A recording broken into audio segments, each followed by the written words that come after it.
Okay, so we have the leg structure done. It's time to move on to something else. I'm going to do the drawer boxes now, but just the maple drawer boxes, not the drawer fronts, just the drawer boxes. Those pieces should have been sleeping for a while now. In my case, they've been sleeping for about 4 months, so they should have a good rest. You're going to take them down to final thickness, width, and length. Mill a couple of extra parts. There's both, the sides are 5/8 and the front and back of the boxes are 3/4. You want to have some extra material to test the joinery on.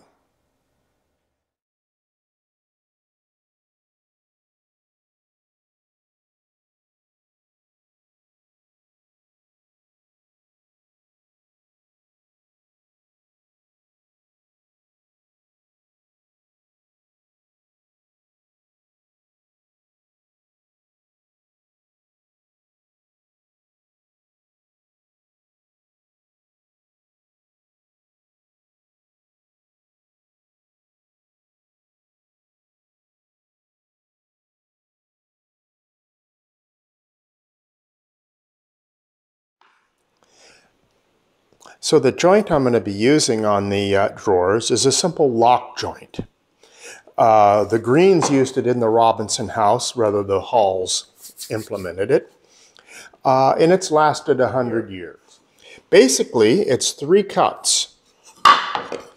And if you think about it, it's done on a, let's step back here a minute. It's done on a dado head, only I take the outer 2 blades, those ones with all the teeth in them. And theoretically, I think that's supposed to be around 1/4 inch, but it's usually something else. So if you think about the process here, not just steps 1, 2, and 3.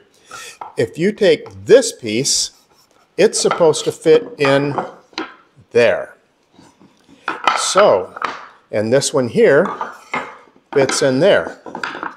So if this one is referenced off here, it gives you that thickness. This piece, to get that thickness, you reference off that side. And whatever ends up out here, it doesn't matter because these 2 fit there. And then you have to go back and trim this guy down to the depth of this here.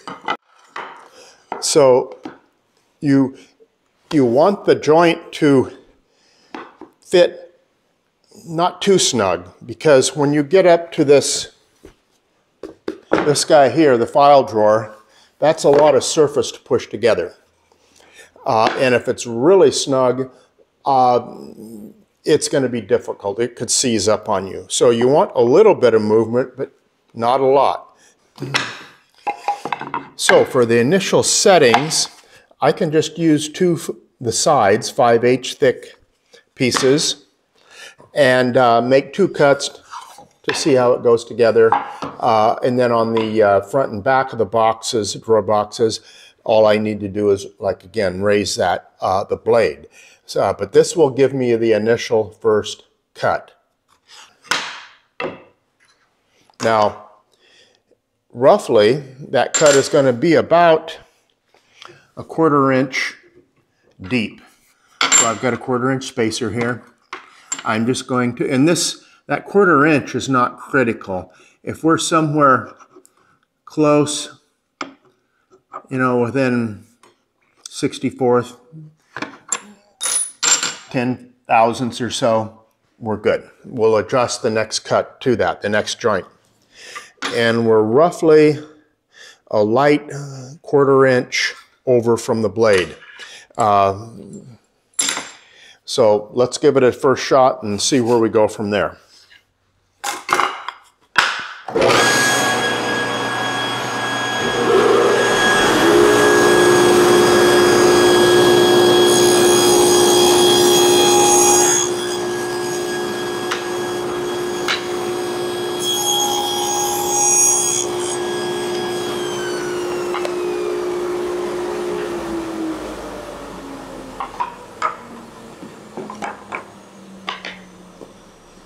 It goes together well, but it's just a little loose. That's a little too loose for me. We're really, really close. Let me just double check here. Give it a check to see how the depth is. Actually,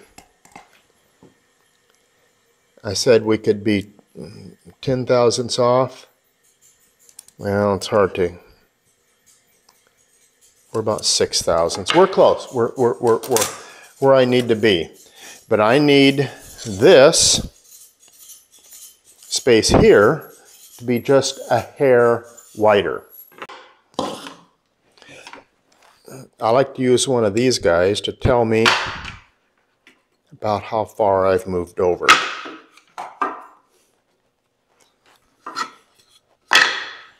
It's amazing how much just a little bit will move. Let's go over. That's about 6 thousandths. Let's see. Let me mark what end we've just did. X, X. I don't want to use those as tests. Let's do the other end and repeat the process here.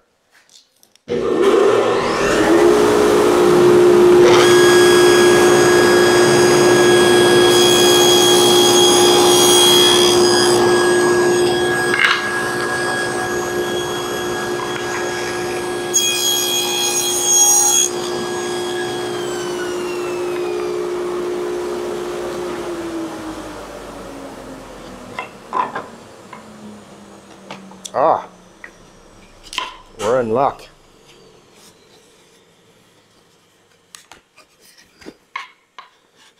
It's just, you can take it apart, but it still has a little something there. So that's our depth, the fence is set for both cuts, for both front and backs and sides.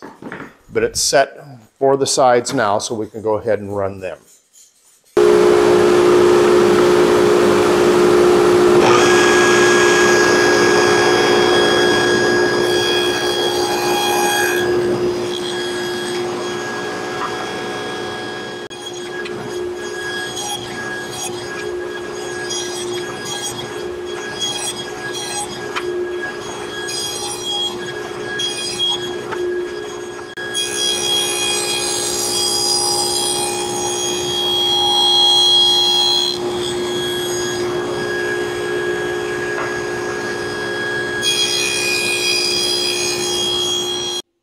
So for the front and back of the drawer boxes, we're going to raise that blade up so it's 5/8 of an inch high. That's the same thickness as the box sides.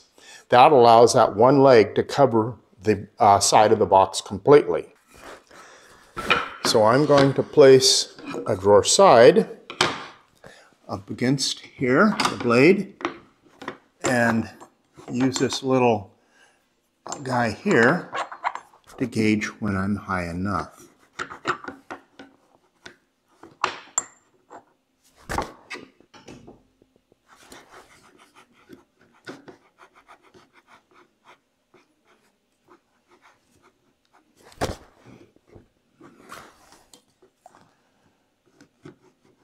Okay, we're close. Oh, not quite.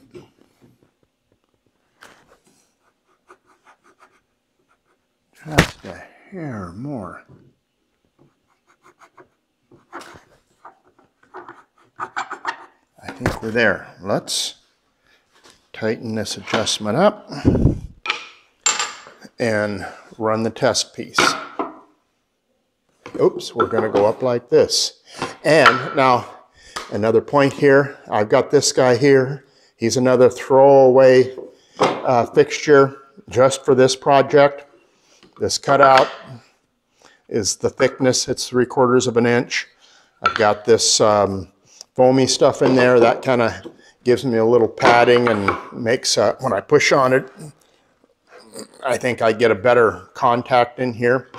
I'm going to use this on this guy on this and on narrower pieces. That big, long, wide one, I don't think I'll need this guy here. So let's test it.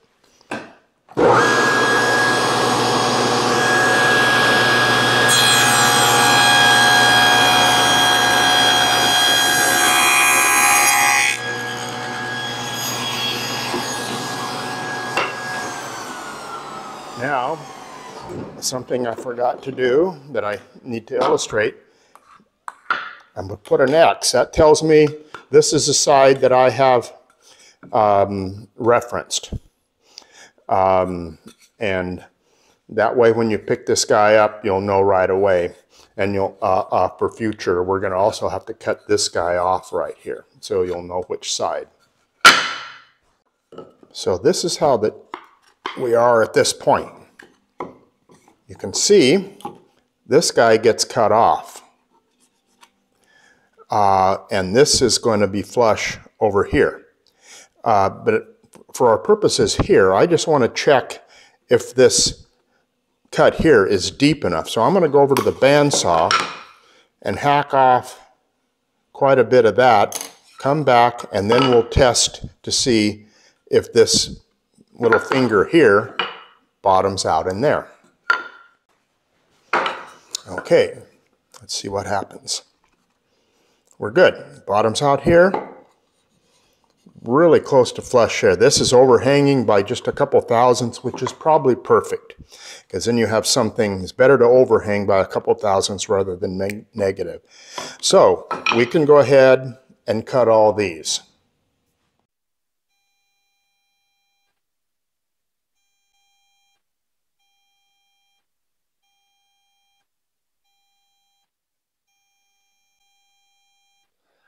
So we're ready to finish off the joint.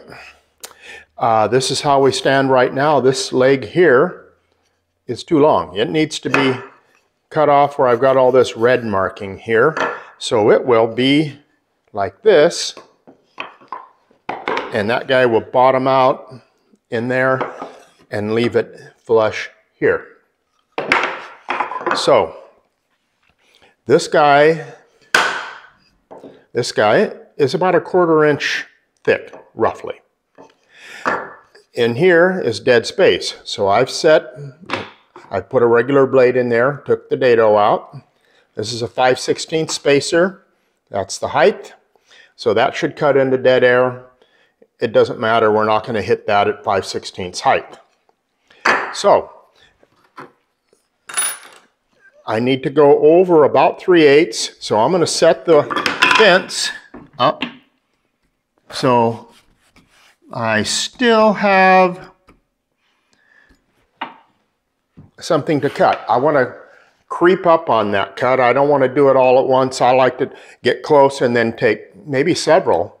Maybe we'll get lucky and we'll do one, but creep up on it. So let's get started.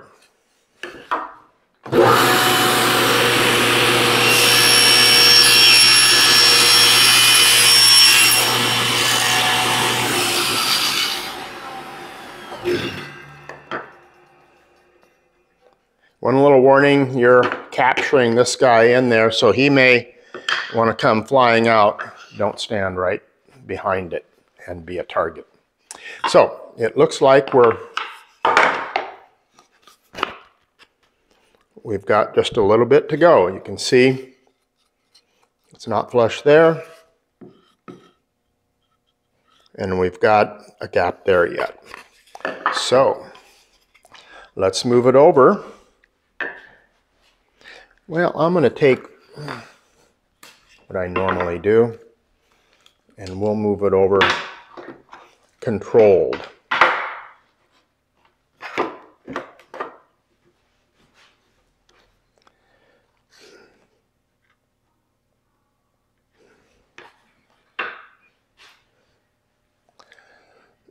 Okay. Let's go over. That's about 15/16 thousandths. That's about a 64th. Let's try that.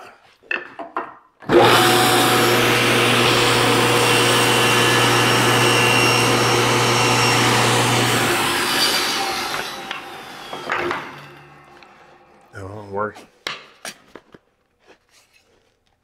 getting closer. Let's go another 10.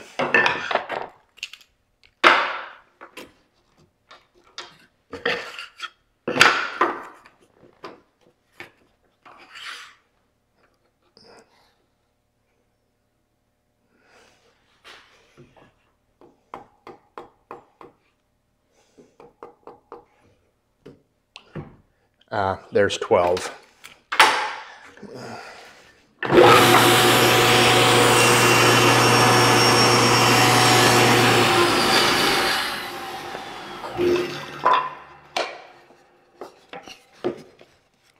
Oh, so close. I can feel something right here. I don't want to feel anything there. I don't want to feel that heavy. It's just a few thousandths, and then just the tiniest of gaps there. Let's move it another 5.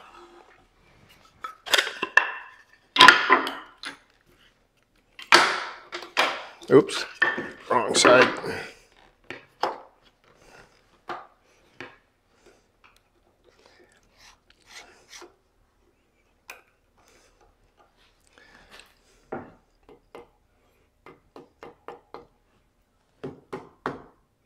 There we go, a little over 5.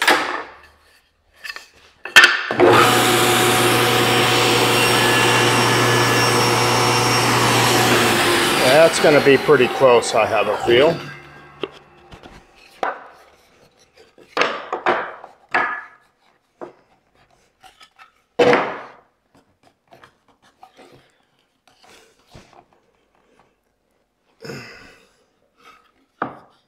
I think that's just where we want it. I can feel the slightest bit of overhang there, just a few thousandths. And we're closed up right there.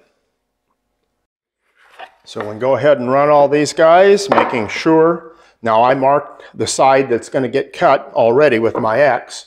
Make sure you've got the right side down. Let's do it.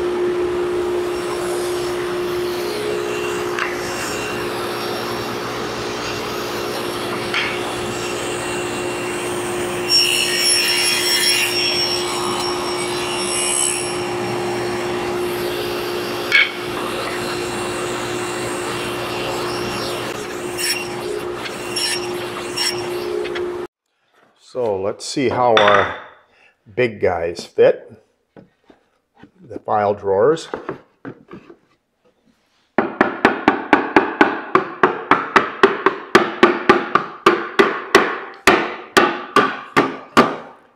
It's snug. In fact, it might be a little snugger, a little more snug than I ideally like, but I think it'll work.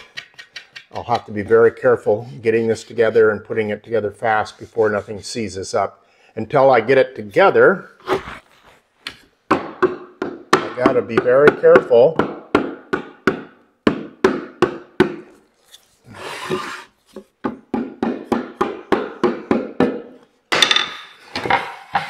This guy right here, that's ingrained. It could break off very easily. So it's time for the drawer bottoms. The nice thing about this lock joint is this piece, this front of the box, the drawer box, covers up the side. So when we cut those grooves in here to house the drawer bottoms, you're not going to see anything coming out either side. It's going to be hidden because this covers it. Now, the thing about drawer bottom material is the stuff you get at like Home Depot or Lowe's or one of those places, or most places, most commercial 1/4 inch ply is not going to be a 1/4 inch. It's going to be 0.2 or somewhere around there, almost a 1/16 under sometimes. I'm using Baltic birch today, 1/4 inch, and it's pretty close. This one measures out at about 0.24. But anyway, the best way I found to do this is on the table saw and moving it over. You can't use a 1/4 inch router bit because most often that 1/4 inch router bit's going to be too big and that fit's going to be really sloppy. Using the table saw, moving it over with a regular blade, making a couple cuts, you can dial it in pretty good. So you can see I've got a blue mark on all the edges of the drawer parts, and on this side I've got a green line. They are all positioned in the same way that I will pick them up. This is the top of the drawer, this is the inside, and I will run them like that. I have a redundancy of checks here, markings, and they're already positioned. I've learned the hard way doing a lot of parts. You do that. You do redundant things to make sure that you don't put a groove or a cut in the wrong spot. Now, the only critical part of this is the groove itself. We want that plywood, the drawer bottom material, to fit not too snugly because you'll never get it in there, but just slightly loose. So I've got my 1/4 inch spacer here. I'm going to roughly set the height. Again, it doesn't have to be precise if I'm within a reasonable amount. And then I'm going to use it to set the fence. Again, this is not critical.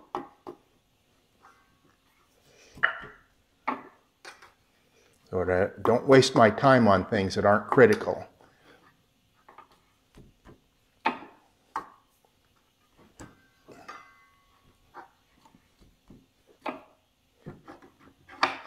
There we go, that's pretty close. Now, I have got this woodpecker's rip flip back here that is kind of like a memory stick. And the folks at Woodpecker sent me this several months ago to try out. And I've been having fun with it. So I'm locking in this position here. And there's another flip up right here that's going to allow me to lock in the other position. So I can do both cuts. I can set for both cuts. Now, you're going to have to do one cut and then come back and do the next one. But so let's take this first cut.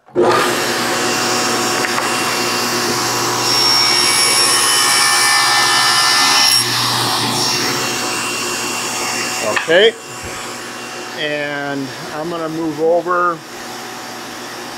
Let's see what that does.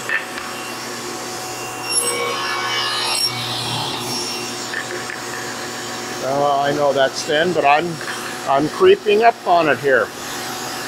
That's how I do this.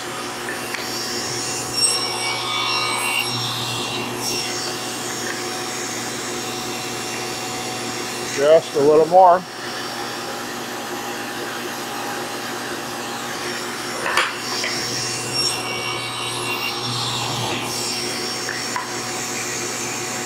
There. That's just what I want. I can move it freely, but I don't see any gaps in it either. So that's good. Now I'm going to set my other, let me turn this off, set my other stop here and record that position. Okay. So Now I'm going to go back. As I said, you're going to be doing this a little differently. I've got this memory back here that kind of helps me set the whole thing up. But I'm going to run the first cut, you'll run the first cut, and then readjust, do the adjustment later. So.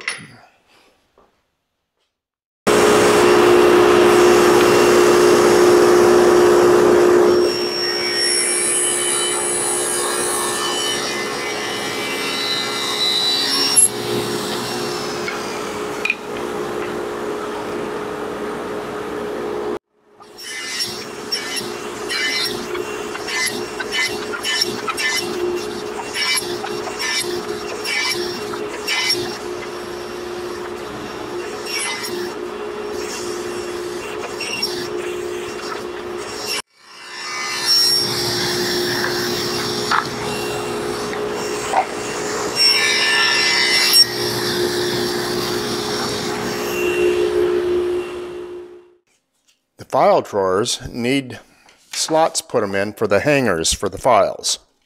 These guys here, these aluminum bars, the files hang on that. The slots go into the sides. The slot goes down 7/8. This is 3/4, so it goes down about 1/8 of an inch below the, past the top. And it goes down this way about 3/16 of an inch. From inside to inside, it's about 12 inches. That is from here to here. So this is the setup I have. There's 1/8 of an inch upcut spiral bit right here. I've got a fence here, a stop, and another stop here. This is my test piece for the drawer front, or drawer sides rather, file drawer side. It's the exact same length as the side is. So when I rest against this stop, I'm cutting the slot for the opposing side. Same over here. Now I've waxed this surface up well because I'm going to slide in like this, bottom out against the fence, and then pull it back both sides. So doing the math, I came up with 13 7/8 for this stop to the edge of the bit. Same over here, because those slots are centered on the drawer side. Okay, do your full run on the scrap first and check to see if these guys hang right before you commit to the actual part.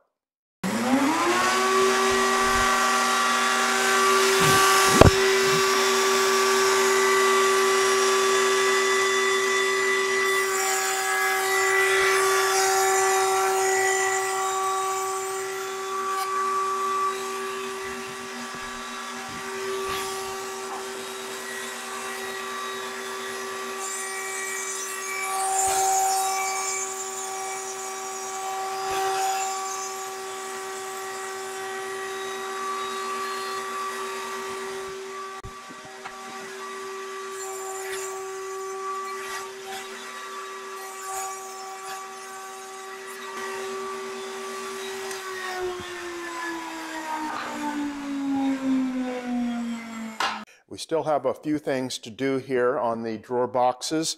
You can see I've pre-drilled for the drawer fronts on the front of the drawer box.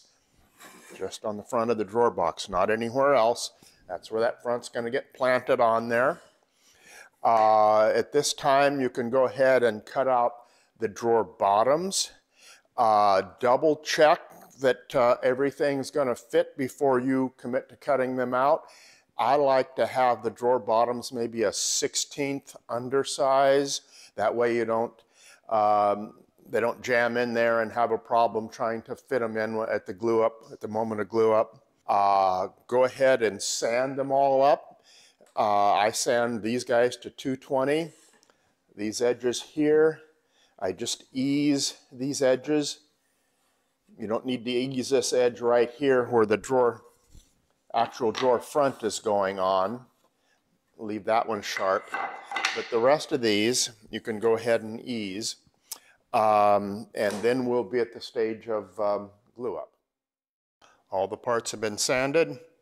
Everything's been dry fitted. Everything fits good. Time for the glue up.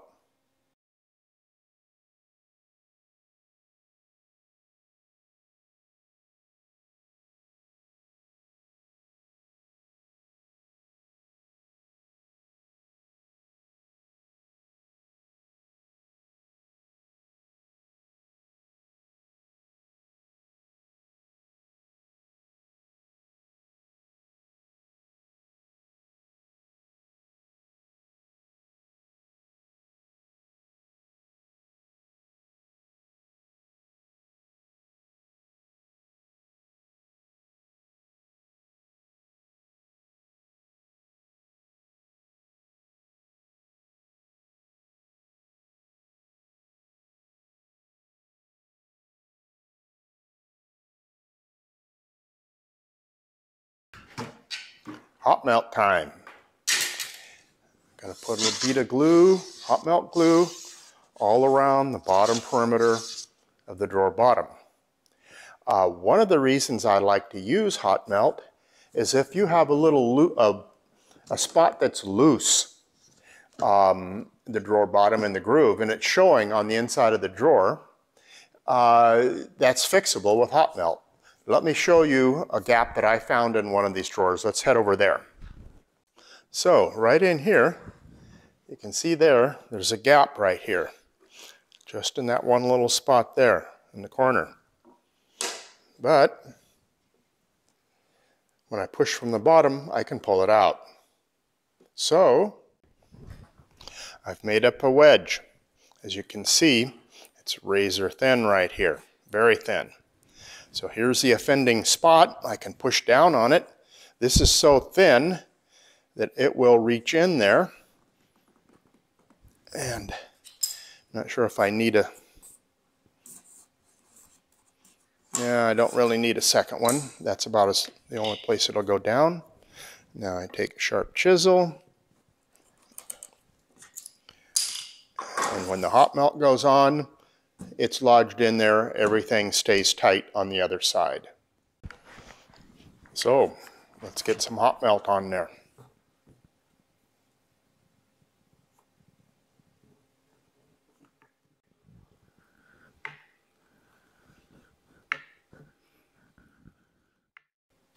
So the drawer boxes are basically done.